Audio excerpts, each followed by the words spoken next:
দুই ভাইয়ের কবর। কবর জান্নাতের বাগান অথবা কবর জাহান্নামের গর্ত।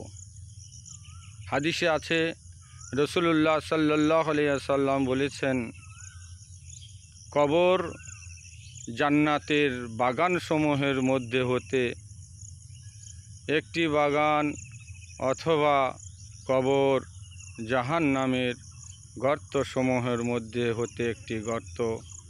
তিরমিজি শরীফ। 3.5 হাত মাটির ঘর, কারো আপন কারো পর, কারো বা হবে ফুলের বাগান, কারো বা হবে জাহান্নাম।